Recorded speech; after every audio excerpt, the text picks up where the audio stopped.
Career coach Sarah Vermunt is here to teach them to us. You've got all the career stuff we need. So we want more money, but why is asking for that so hard? It is really hard. It's we have so much difficult. anxiety about it, right? Yeah. So two main reasons, I think.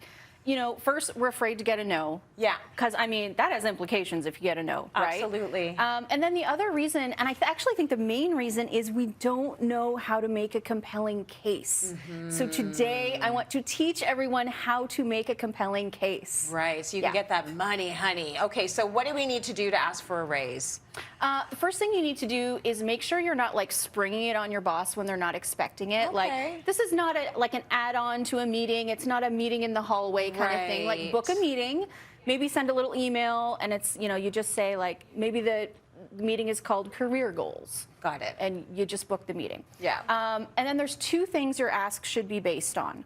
First is the current market rate for your job. And secondly is your increased performance over time. So I'll talk a little bit about both of those things. So the current market rate of your job is what other people in comparable jobs at other companies are getting for a job that's really similar to yours. Okay. So that just means you'll have to do a couple of job searches, do some research, so that when you have your ask, you can give them some real information. The other thing your ask needs to be based on is how you've gotten better over time, how you're doing more, how your performance has increased, and so you want to quantify that. Right. So, for example, if you work in, let's say, marketing, maybe you want to talk about how you've gotten more leads and more customers for the company. If you work in social media, you want to talk about engagement. Find something. Maybe you have more direct reports. Yeah. Maybe you're actually running more events than you used to, but find ways to quantify it. If you're giving them evidence of what the market rate is for your job, how in depth do you have to go into that? Can it just be well, my friend's over there and she makes this? No, it can't be that. No, that's a good start, but you should actually probably be doing some job searches and get a range to work within. Okay. Now, what are the common mistakes to avoid? What are we doing wrong? The two main things that people do wrong is they sort of ask for the wrong reasons. They might be your personal reasons, but they might ask and they might say, listen, I've been here a long time. That's not a reason. It's not actually a good reason to ask for a raise, because all of us have worked with someone who's been there for 30 years, and they're not pulling their weight maybe as much as someone who's been there for 4 or 5 years. So it has to be based on the value you bring. Also, don't make it about what you need.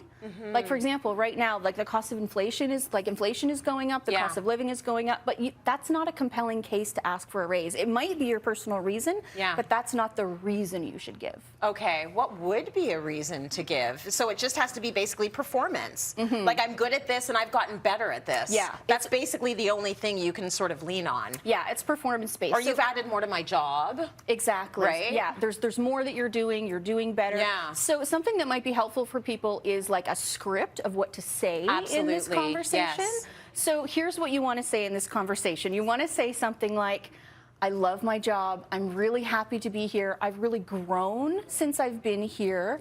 And I'm interested in talking about a raise. And here are the various ways that I have improved at work and I've taken on more things. And I've actually done a little bit of research about what other folks are getting in jobs that are comparable to mine. So I just wanted to give that to you. And you'll notice you're doing 3 things there. So first, you're expressing enthusiasm for the job. You got to be positive. You don't want to enter that meeting and have them think you're going to quit or something. Right. You've got to start positive. So you're enthusiastic. Then you tell them how you're doing a better job in those quantifiable ways. And then you're talking about the research you prepared with comparable salaries. And that's a good way to do it. Now, you probably won't get a yes or a no right away. They might not have the authority to just green light that right away. Totally. So at the end of your ask, you can say, I know this might take some time. I'm going to follow up in 2 weeks. Yeah. And make sure you do follow up, because sometimes people ask for a raise and then you never hear back and you're not sure if you should just wait or if you should check in. But if you say when you're going to follow up, that kind of lights a fire for them to get a move on and get going. Oh, really interesting. I'm thinking of all the things I did wrong. So the meeting, not telling them what the meeting was about, not coming in with other folks getting the amount that I wanted. I didn't do any of that the last time I asked for a raise, and I got a no. I got a big fat no. And it was funny because I got a no, and it was like the longest novel of reasons why it was no. Oh, yeah. So at the end of it, it's like, oh, I'll just go back to my desk now. Yeah, you that's just walk out painful. of there with your tail between your legs. But that was years ago. So what do you do? Like, what should I have done when they told me no?